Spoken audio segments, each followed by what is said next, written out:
YouTube family, welcome to the show. Smash like and subscribe and hit us up with your transfer questions in the live chat as we pick Fabrizio Romano's brains. Vamos! Romelu Lukaku back to Inter, Raheem Sterling to replace him at Chelsea. How about a potential move for Tim Weah to Spain, of all places? The transfer window is in full swing and there's lots to discuss. And lucky for me and you, I've got Fabrizio Romano to help me make sense of it all. We're also answering your questions today. Qué Golazo begins right now. Hey, everybody, welcome to Qué Golazo. Happy Tuesday. Fabrizio Romano, how are you, my friend? All good, my friend. I'm always happy to be here, and hi to all our friends here on the chat. Absolutely. The last episode, Fabrizio Romano, neared 30,000 views. Fabrizio, everybody was very excited or angry about Manchester United. Some were saying that I talk too much, Fabrizio Romano. You know what? I don't need like my grandma jumping in on the live chat and telling me that I talk too much. Fabrizio Romano, taking that note in chance, it's good to have you. Let's get straight into business, my friend. Chelsea. A lot to discuss, but we lead with Romelu Lukaku. It hasn't been good at all as he was purchased from Inter Milan after, by the way, he was already in the Premier League, including Manchester United and Chelsea, of course, and now it's being loaned out to Inter. What's the latest with Romelu Lukaku, the Belgian striker, and heading back to Serie A? I think it's just a matter of time, maybe of days, and then Romelu Lukaku will be back to Inter. They are discussing, Inter and Chelsea, on this loan deal that, as of now, doesn't include any buy option or obligation, so it's a straight loan for 1 season. And they're discussing on the loan fee. Chelsea want around 10 million euros plus some add-ons. Inter want to offer around 7 million euros plus add-ons, so it's a typical negotiation. On this case, Romelu, of course, is pushing to join Inter. This deal, it's up to Romelu. Romelu Lukaku did everything for this deal. So if there is this deal in place, it's because Romelu is negotiating by himself. This is important to mention. He has a lawyer, of course, for the contracts, but the negotiation between Inter and Chelsea started thanks to Romelu Lukaku discussing directly with Chelsea. So no agent involved. It was the player directly to ask Chelsea to leave the club and only joining Inter. So no way for other options. We saw some rumor about Barcelona, Bayern were never an option for the player, only Inter. And so now discussions ongoing between the two clubs. But as I mentioned, Inter are really confident, the player is really confident, and Chelsea have now accepted to let him go. So the real point is on financial proposal from Inter, but seems to be really a matter of days, and then they hope to complete everything with Romelu Lukaku coming back to Inter. It's been an absolute failure, Fabrizio Romano, from a Lukaku perspective, his time at Chelsea. I don't think it's anybody specifically 100% their fault. I think it's just been a combination of things tactically. He didn't really fit Tuchel's system, a little bit of an injury. You know, Kai Havertz was really doing really well as well. Would you say that Lukaku just wanting to go for Inter is basically him putting his hand up and saying, look, it really didn't work out in West London. I need to go back to Italy? I think this is a smart point of view, honestly, by Lukaku, and same for Chelsea, because when you understand that something is not working, the best way to go out of the situation is to find a solution, as they're doing. We mentioned last time here on Qué Golazo about Pogba and Man United, that they wanted to insist, and in the end they lost the player on a free. I think it's better in this case. They're saving his salary. There is a salary for 15 million euros net per season, add-ons included, but it's 15 million euros, and they're receiving a loan fee. We will see how much, but it's going to be part of the budget for Chelsea. So I think if you understand that this is not working, and it's been a disaster, as you mentioned, because 1 year ago they paid 115 million euros to sign a player from the same club.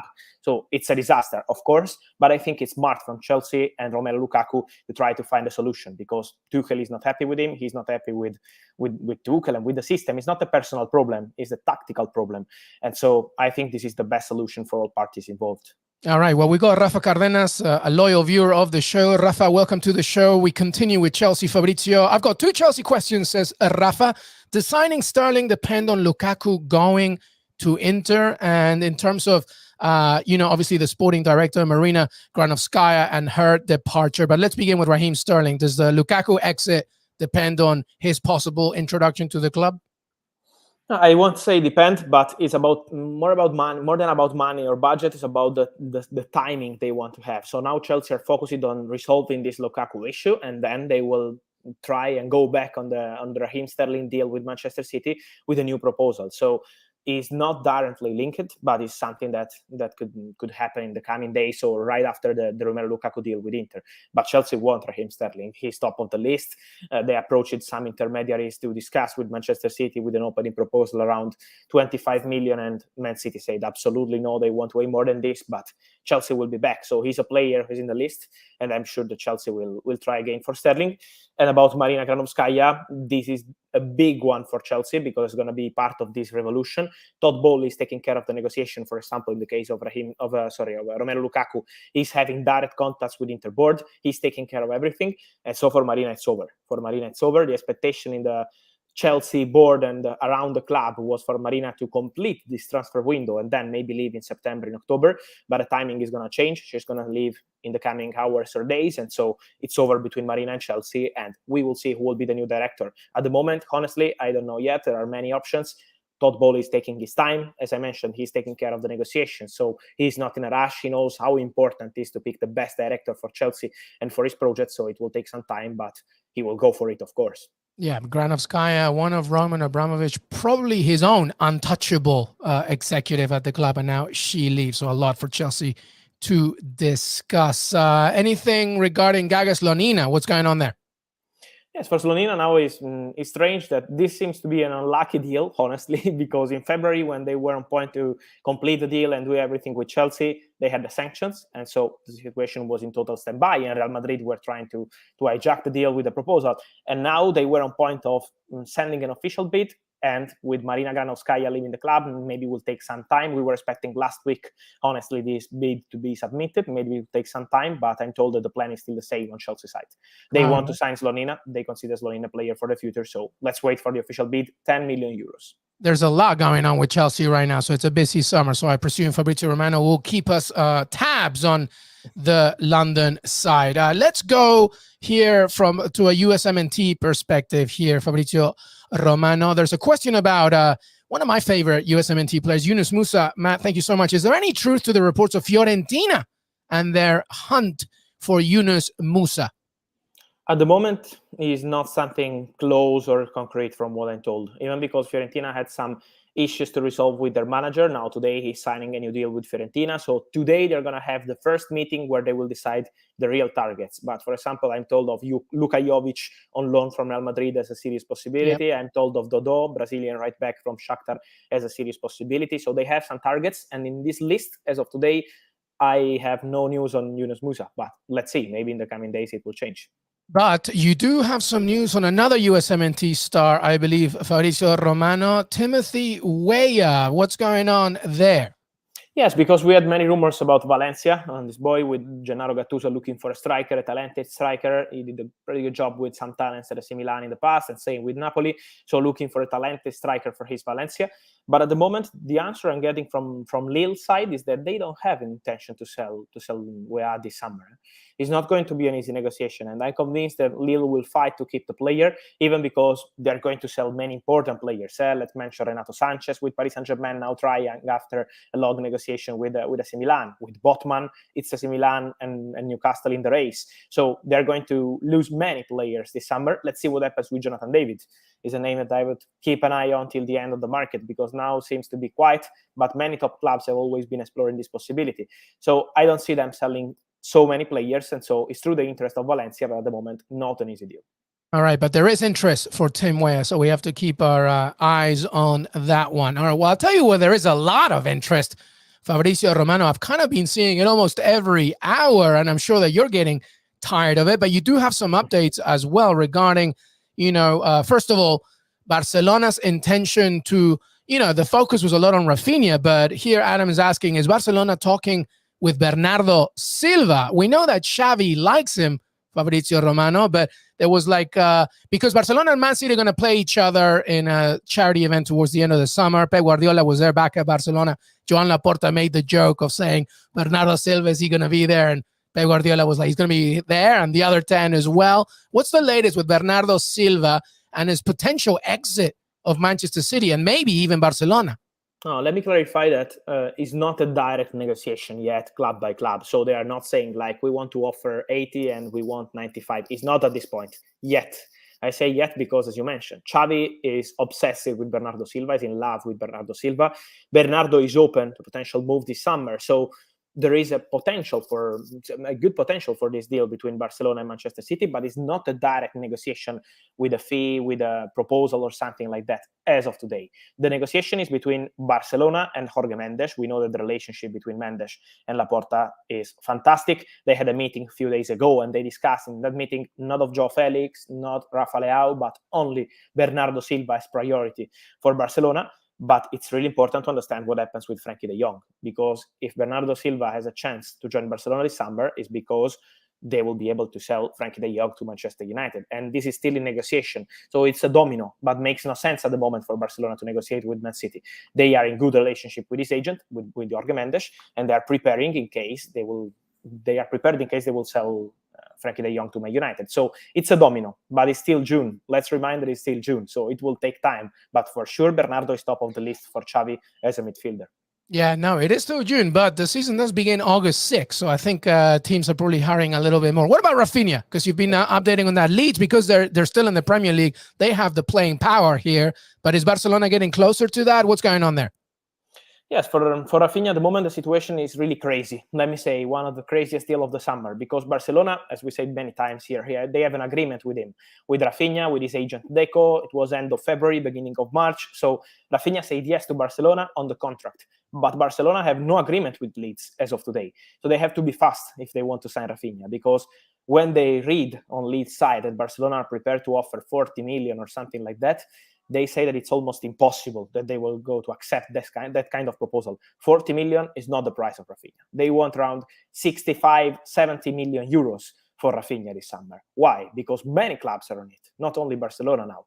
Arsenal are in direct negotiation with Leeds. They had a direct contact with Leeds to understand about the conditions of the deal, and they also spoke with Deco. But also other clubs like Chelsea and Tottenham are exploring this possibility. So 3 London clubs interested in Rafinha, and Barcelona with an agreement with the player, but not yet with Leeds. So it's a crazy situation. I'm sure that Rafinha will be on the move this summer, so he will leave Leeds, but we will see who is going to offer 65, 70 million, maybe with some add-ons to find the right solution. Yeah, that's the key, because Leeds United have the leverage here because they stay in the Premier League, but we'll see. We're going to take a break. Fabrizio Romano, which, by the way, you can follow on Twitter, Instagram, TikTok, CBS Sports, and your CBS Sports app as well. Fabrizio Romano and yours truly will be back, and we'll continue with some news in the Premier League, including Newcastle United and the greatest club the game has ever seen, Aston Villa. We're going to get some reports on that as well. We're going to take a break. Fabrizio Romano, LME, we'll be right back. Martin, the reunion. Action. This one's for you, Tommy. A reunion to remember. This show was and still is big for the culture. Martin the Reunion, now streaming on BET Plus. Fabrizio Romano in the house, LME right here. Fab, let's keep on rolling. You're a busy man. Let's not take any more time from you. Let's talk about Newcastle, by the way. Dimitri, thank you so much for your question. Newcastle news, Fab, when can we expect more activity? Let me say one thing on Newcastle. I think that they are very good in negotiations. I think that they are showing... I still remember in September when there was the takeover of the club, it was seeming like Newcastle would sign 100 players, old players, players with big name and big salary, but with no sense for the project. This is not the case. I think they are very good in negotiations. They don't want to pay the one they call internally Newcastle tax. So it means that when you go to negotiate with Newcastle, they are all asking for crazy, I don't know, salaries, commissions, fees on the club side. They don't want to be part of this kind of situation. And so they will take their time. This is why Newcastle are pretty relaxed on the market. They are doing their strategy. And I think they're doing very, very good. They're really smart in negotiations. So let me say that they will go for a goalkeeper. We know that Dean Anderson has been a target for a long time, but is now close to join Nottingham Forest. And so Pope from Burnley could be a serious possibility for Newcastle. Then they will go for other positions. We know that they are fighting with AC Milan for Sven Botman. I'm told that Newcastle are arriving around 36 million euros proposal for Sven Botman, including some add-ons. Proposal made to Lille. So now let's see what AC Milan will do. We know that they are both fighting for Botman. And then Ugo Ekitike, this crazy deal that they're trying to complete since the deadline day last January, then with many twists and changing the last few months. but they are still on it. They have an agreement with Reims for Ekitike. This is a really top talent. He's a striker that now maybe could seem a normal one, but one day we will mention his name because he's really, really talented. Yeah, 20 years old, a great star in Liga, yeah. And so they have an agreement with Reims, but not yet on player side. They have something to resolve on player side and on agent side. But this week, new contacts will be ongoing, and so Newcastle will be busy. Don't worry. All right. Well, let's talk about Aston Villa now and some questions regarding this beautiful club. And may I remind all my Villa fans, we already have Diego Carlos. We already secured Felipe Coutinho as well. So, and Buba Kamara, by the way, let's not forget about him. But Fab, talk to me about Villa. What top strikers are Villa looking at, says Dylan? This is a good question because you know how they work on the market. They are exploring many options, but then the top target is never easy to understand with Aston Villa. They are very good in keeping it under the radar. Danny Ings last season was an absolute shock. Danny Ings was out of nowhere, incredible. So let's see. At the moment, they are focused on different things. So I'm sure that for the striker, they will take some time and understand which one is the best one at the right moment in this transfer domino that we'll have on the market. For Luis Suarez, I always have many questions, but at the moment I'm told that there are still no advanced contacts. So it's a possibility because Gerrard discussed about him with the board a few months ago. It was February, but as of today, it's not a negotiation with his agent or with the player. So I'm sure that it could be, again, something that we are not expecting, but Aston Villa will be on it. Don't worry. And also, as I mentioned last time, keep an eye on a left back in the coming days because they're exploring some options and it could be a new left back to create some competition to Lucas Digne. Yeah, that was always the key as well. And maybe we'll see if we get a center midfielder. But I don't want Luis Suarez, Villa, by the way. Like, let's get Jonathan David. Let's get that going for Aston Villa. That would be fun. All right, well, Fabrizio Romano, let's go into the free agency mode, by the way. This Week in Football asks anything on some of the free agents currently available. As you know, there's plenty of great names right now that are available. I mean, the NBA is looking jealous at how many free agents soccer has right now in the European game. Anything regarding those key players that are out of contract with their past clubs and looking for a new one? There are many. Paulo Dybala negotiating with Inter. Axel Witsel is getting closer to join Atletico Madrid. Marseille wanted him, but now Atletico Madrid are leading the race and could be an interesting experience signing for Atletico Madrid. There are really many free agents. I think the biggest one now will be Ousmane Dembélé because we know that Paul Pogba is really one step away from joining Juventus. It's a matter of days to undergo the medical and then sign the contract with Juventus. For Ousmane Dembélé, it's really interesting to understand what happens in the next days because Xavi is a great fan of Dembélé, but he knows that on financial point of view, Dembélé is not accepting Barca last proposal. And so let's see if Barca will try again for Dembélé. But at the moment, the expectation around Barca, they don't see the situation as easy to be resolved. And now it's like 10 days and then it could collapse for Ousmane Dembélé in Barcelona. So, it's a strange situation, but I think it's the most interesting one because Chelsea have this player in their list since long time. Thomas Tuchel is big fan, but the injuries could be a topic in this story. Paris Saint-Germain, they're focusing on something different now with Luis Campos. So let's see if they will decide to jump into it again. Ousmane Dembélé is the most interesting story, definitely. Well, did you see that video of that guy asking him questions? He was doing the good work right there. And apparently Dembélé, if you don't know the video I'm talking about, the way, it's a player, I believe they're back in France, and he's asking him questions about Barcelona. And he's saying, no, rumors about everybody else, I'm happy at Barca. So, but, he's open to others, right? Hey, by the way, yes. Carlos Robles Gil says, I know I'm late, but could he please share the news on Paulo Dybala to Inter? He did mention it, Carlos, but why hasn't he signed for us already? What's going on? What's the delay? Because Inter are focused on Lukaku now. They are working on Lukaku. You can understand that Lukaku is a big deal for Inter, even if it's a loan, but it's a big salary, it's a big loan fee, and Inter, we know that the financial situation is not so easy. They're also discussing with Paris Saint-Germain maybe to sell Milan Skriniar because Paris Saint-Germain will make a new proposal for 60 million euros.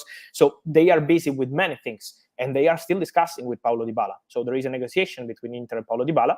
We will see in the coming days. It's not something over collapsed. We have to wait a bit and see what happens. Can I just say, I love that move. I think that's going to fit him like a glove. 28 years old, Paulo Dybala still, by the way. He can offer a lot. All right.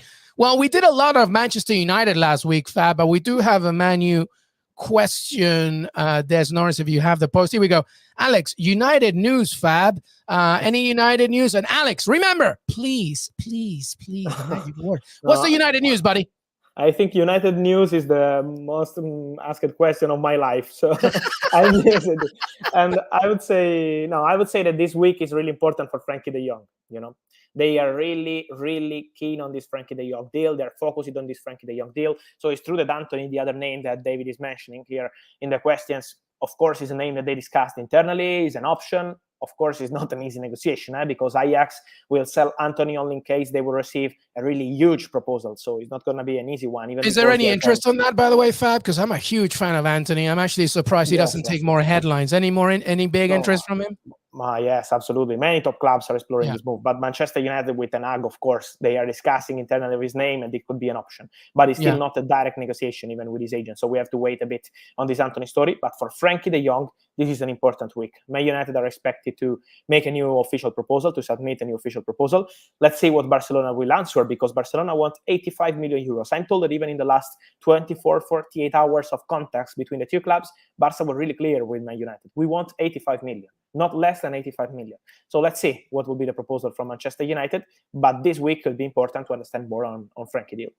All right, well, we're running out the circle here in Chelsea because one of their big targets was supposedly Jules Kounde, the Sevilla center back. What's going on there, Fabrizio Romano? The situation with Kounde is still the same. That Chelsea are still negotiating with the player, with his agents.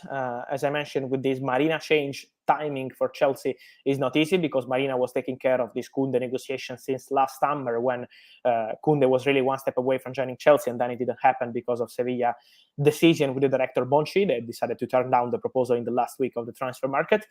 Now, as I mentioned, new owner, so change in the negotiation, and Barcelona interest, because it's true that Barcelona want Kounde, but at the moment, Sevilla want 65 million euros. So it's not an easy negotiation for Barca, but Barca are on it, and Chelsea are still discussing Kounde, and also Nathan Ake is another option that they have in the list. So for sure, Chelsea will sign new centre-backs. For sure, Barcelona have an interest in Kounde, but it's not an easy deal for both of them. My expectation is Kounde will leave Sevilla this summer.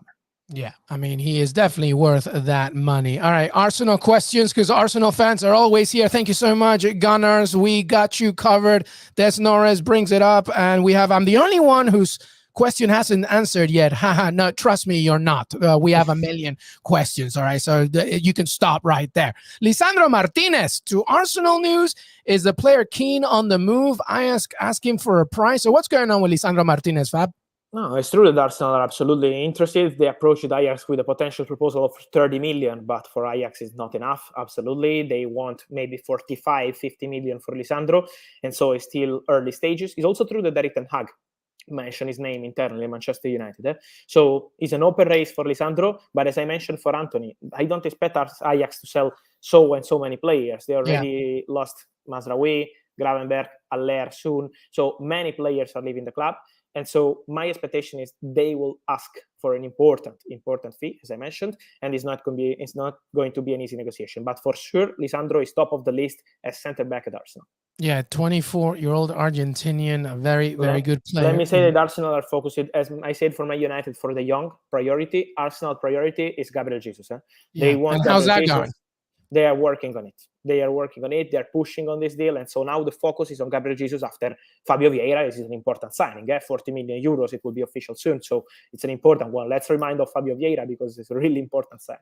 Very, very good signing indeed. All right. Well, Fabrizio Romano, you brought it as always. You do. Before we say goodbye, my friend, anything else that we should be paying attention to before we say goodbye? You mentioned that De Jong and United is a big week for them. Gabriel Jesus remains the interest at Arsenal. Rafinha, of course, Lukaku and Inter, as well as Dybala to Inter. There's a lot going on. But anything that we haven't discussed before we say goodbye?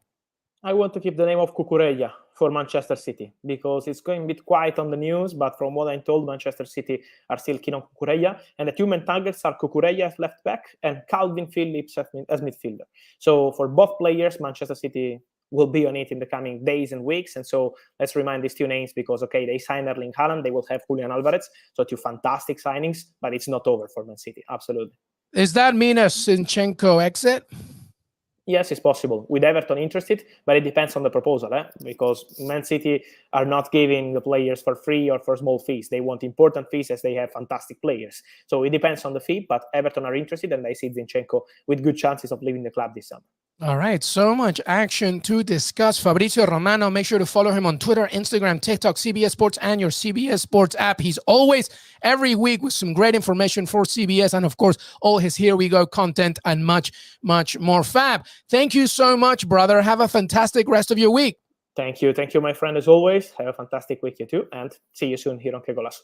Ciao. See you soon, everybody. Qué Golazo Pod on Twitter, youtube.com/Qué Golazo. We're so close to 13,000 subscribers. Help us share and spread the word. And don't forget that Fab, always here twice a week during the summer. And we have so much more to come as well as we look ahead to, of course, the continuation of the summer transfer window. Have a fantastic week, and we will see you next time. Till then.